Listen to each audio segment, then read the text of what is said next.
কালকে সারা রাত ঝড় বৃষ্টির পরে আজকে এত সুন্দর ঠান্ডা। কালকে হচ্ছে অনেক গরম পড়ছিল, তারপর রাতের বেলা অনেক ঝড় হলো, বৃষ্টি হলো। এখন হচ্ছে অনেক অনেক ঠান্ডা, মানে খুব সুন্দর একটা ওয়েদার, ভাল লাগতেছে। আর রাস্তায় আজকে পর্যন্ত গাড়ির প্রেশার অনেক কম দেখতে পাচ্ছি।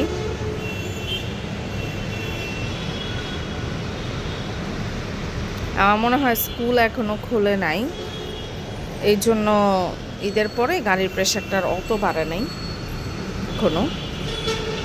আমার এই রাস্তাটায় সারাক্ষণ জ্যাম লেগে থাকে, কিন্তু এই কয়দিন একদম এই যে এরকম ফ্রি মোটামুটি। তো এই যে সকাল সকাল উঠলাম, এখন উঠে হচ্ছে নাস্তা বানাবো। আজকে কালকে রাতের ভাত রয়ে গেছে, ওই ভাতটাকে ভাজি করে ফেলবো। এই যে এখানে ভাত ভাজি করছি, এইটা দিয়ে হচ্ছে আজকে সকালে নাস্তা খাবো, শুধু ডিম দিয়ে, কাঁচামরিচ পেঁয়াজ দিয়ে আর একটু গোলমরিচ দিছি, লবণ দিছি, এভাবে করে ভাত ভাজিটা করে নিলাম। আজকে মুয়াইয়াত খাইতে চাইছে হচ্ছে একটু গরুর মাংস, এর জন্য হচ্ছে ও গরুর মাংস আর ডাল দিয়ে ভাত খাবে। তো আমি এর জন্য গরুর মাংসটা বসাই দিব এখন। তো এই জায়গায় হচ্ছে আমি দুইভাবেই রান্না করি, মাখায়ও রান্না করি, একবারে বসাই দিই, আবার হচ্ছে এরকম করেও রান্না করি, সেম কথাই হয়। তো আজকে তেলটা আগে দিয়ে দিলাম, দিয়ে এখন হচ্ছে গরম মশলাগুলো দিব আর পেঁয়াজ দিব। তো এখানে হচ্ছে তেলের মধ্যে আমি গরম মশলা আর পেঁয়াজটা দিয়ে নিচ্ছি, সাথে একটু লবণ দিয়ে দিচ্ছি। এখন হচ্ছে এটার মধ্যে আমি আদা রসুন বাটা দিয়ে দিব।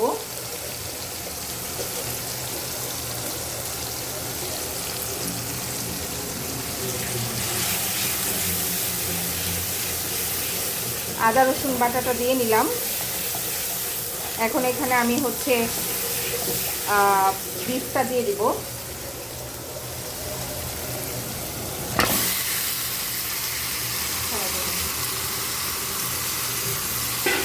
বিফটা দিয়ে নিলাম, এখন আমি এটার মধ্যে প্রয়োজন মতো মশলাগুলো দিব। তো এখানে হচ্ছে আমি গরুর মাংসের মধ্যে মশলাগুলো দিয়ে দিলাম। এখানে আমি একটু হলুদের গুঁড়া, ধনের গুঁড়া দিছি একটু বেশি করে, আর লাল মরিচের গুঁড়া এগুলা দিয়েছি। এখন হচ্ছে মাংসটাকে ভালো করে এই মশলাগুলোর সাথে মিক্স করব।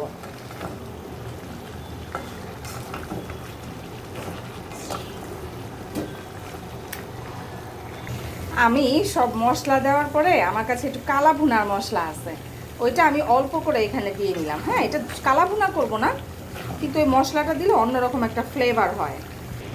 তো এই গরুর মাংসটা বলক চলে আসছে, এখন আমি এটাকে ঢেকে দিব, কোনো পানি দিব না, এটা থেকে পানি উঠবে। আমি মিডিয়াম আঁচ করে দিছি, লো টু মিডিয়াম, কারণ এটা হাই হিটে রান্না করলে আপনার মাংস গলবে না, পানি শুকায় যাবে, ঠিক আছে। আর এই চুলায় হচ্ছে দিয়ে দিছি ডাল।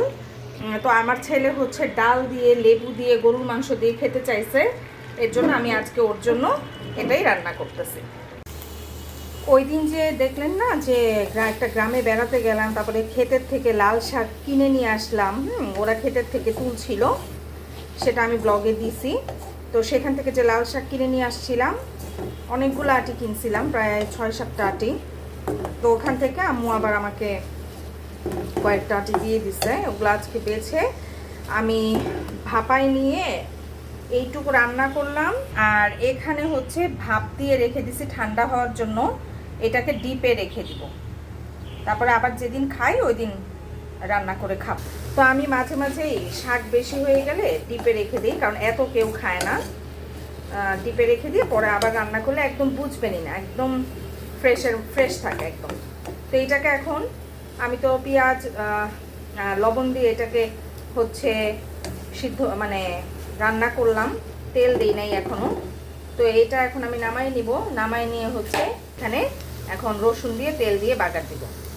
তো এই পাতিলের মধ্যেই তেল দিচ্ছি, তেলের মধ্যে হচ্ছে একটা শুকনা মরিচ দিয়ে নিলাম, আস্ত দিলাম যেন আবার ঝাল না হয়। এটা আমি হচ্ছে যখন খাবো ভাতের সাথে দোলে খাবো, আর আমার ছেলে তো ঝাল খায় না, ওকে আমি শাক খাওয়াবো, এর জন্য আর এটার মধ্যে ঝাল দিই নেই, কাঁচামরিচও দিই নেই কোনো, শাকের সাথে যে কাঁচামরিচ দেয় সেটাও দিই নেই। এই শুকনা মরিচটাকে একটু ভেজে নিই, তারপরে এখানে আমি রসুন দিয়ে দিব।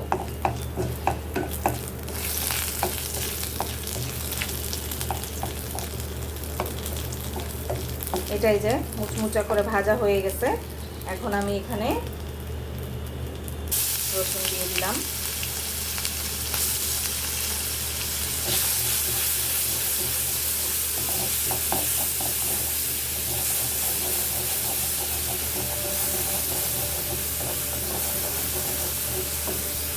তো রসুনটা ভাজা হয়ে গেছে। এখন এটার ভিতরে আমি শাকটা দিয়ে দিচ্ছি। এটার মধ্যে শাকটা নেড়ে চেড়ে আমি নামাই নেব।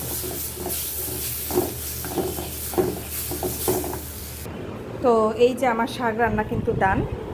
এখন এটাকে আমি এখানে রেখে যাব। এখন হচ্ছে এই চুলায় ভাত বসাই দিছি। আর গরুর মাংসটা এখন চেক করব।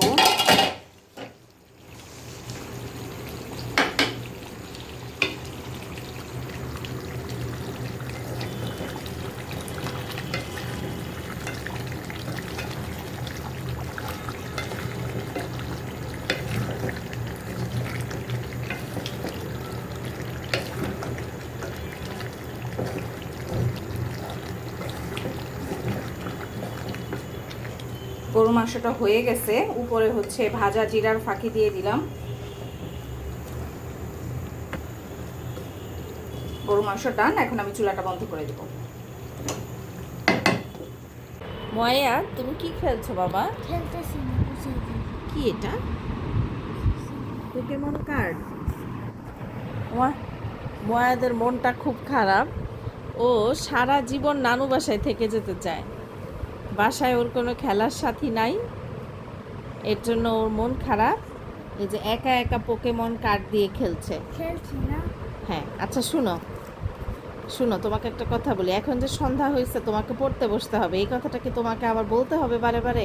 বড় লাগতো। পড়বা না? কি হবে তাহলে? না পড়লে তো অ্যাস্ট্রোনট হতে পারবা না। কি হওয়ার ইচ্ছা তোমার? কিছুই হবে না? তাহলে যাও, আমার বাসার থেকে বের হয়ে যাও। পড়াশোনা না করলে এই বাসায় থাকা যাবে না। তুমি কি জানো, ছোটবেলায় আমরা একটা কবিতা পড়লাম, লেখাপড়া করে যে গাড়ি ঘোড়া চড়ে সে। তুমি লেখাপড়া না করলে তো রিক্সায় চড়তে হবে, গাড়ি ঘোড়ায় চড়তে পারবে না। তুমি না ল্যাম্বরগিনি কিনবা? কিনবা না? তাহলে যাও, বাসার থেকে বের হয়ে যাও। এখন সন্ধ্যাবেলা আমার ছেলে আবদার করছে, সে গরুর মাংস দিয়ে একটু পরোটা খাবে। তো এইখানে আমি অল্প করে, মানে মনে হয় 2টা পরোটা হবে, এরকম করে আমি একটু ওকে পরোটা বানায় গরুর মাংস দিয়ে বিকালে, মানে সন্ধ্যার সময় নাস্তা দিচ্ছি। আর পরোটা সবসময় আমি কুসুম গরম পানি দিয়ে বানাই। এখানে পানিটা গরম হতে দিছি। তো এখানে এই যে ময়দাটা খামির তৈরি করলাম। হ্যাঁ, এখন হচ্ছে এটাকে আমি 10 মিনিটসের মতো একটু রেস্ট দিব, এটাকে ঢেকে রাখবো। 10 মিনিট পরে আমি আসলাম, এসে ঢাকনা উঠাইলাম। উঠাই হচ্ছে কিছুক্ষণ এটাকে আরও মথে নিলাম। দেখেন কত সুন্দর হয়েছে। এখন এটাতে আমি পরোটা বানাবো। তো দেখেন আমি দুইভাবে 2টা পরোটা করে নিছি। একটা হচ্ছে এই যে এরকম কয়েলের মতো পেঁচায়, আর আরেকটা হচ্ছে এরকম চারকোনা। হ্যাঁ, এই দুইটাই আমি এখন বেলে নিব। এই গোল পরোটাটা দেখেন বানানো শেষ। এটা আমি এখন ময়াদকে ভেজে দিব, আর চারকোনাটা বেলে রেখে দিব।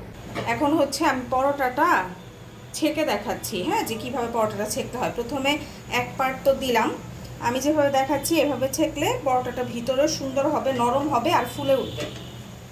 তো এক পাশ একটু যখন হয়ে যাবে তখন আরেক পাশ উল্টাই দিবেন। এখন এটাকে আমি একটু ঘুরায় ঘুরায় ভাজবো, যাতে প্রত্যেকটা কর্নার সুন্দর করে ভাজা হয়। এই কর্নারগুলো কিন্তু সুন্দরভাবে ভাজা না হলে এগুলো হচ্ছে কাঁচা থেকে যাবে, মোটা থেকে যাবে। এটার যে খাস্তা হয় সেই খাস্তাটা আর হবে না।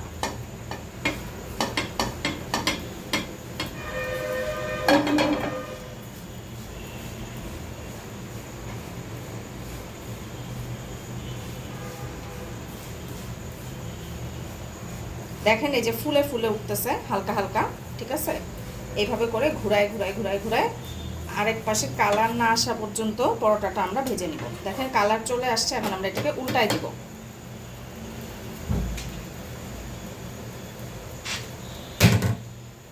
এখন জালটা একটু কমাই দিব। এখন যারা হচ্ছে তেল দিয়ে খান তারা একটু তেল দিতে পারেন।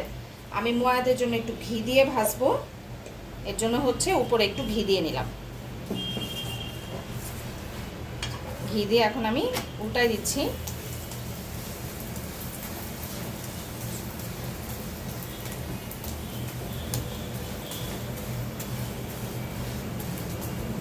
আবার এই পাশেও আমি হালকা করে একটু ঘি দিয়ে নিলাম, নিয়ে এখন আবার এই পাশটা উল্টাই দিব।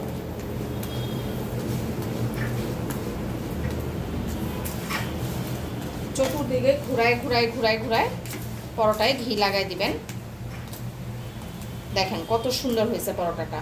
এটা কিন্তু খুবই নরম হবে, আর উপর থেকে মুচমুচা হবে, ভিতর থেকে নরম হবে। ঠিক আছে, আর আরেকটা টেকনিক আমি আপনাদেরকে শিখাই দিব আজকে। চুলাটা বন্ধ করে নেই, দাঁড়ান।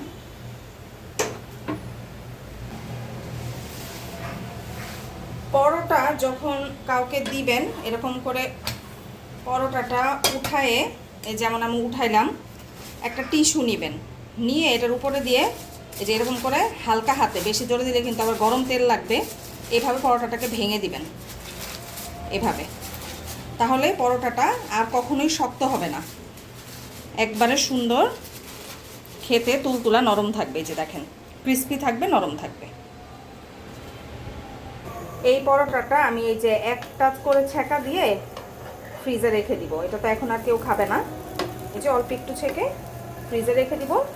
তারপরে যখন খাবো ফ্রিজ থেকে শুধু বের করে যেভাবে দেখাইলাম সেভাবে ছেঁকে নিলেই হয়ে যাবে।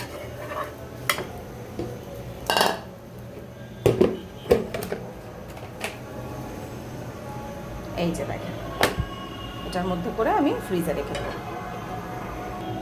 এই যেভাবে করে সুন্দর করে ঢেকে আপনারা ফ্রিজে রেখে দিতে পারেন।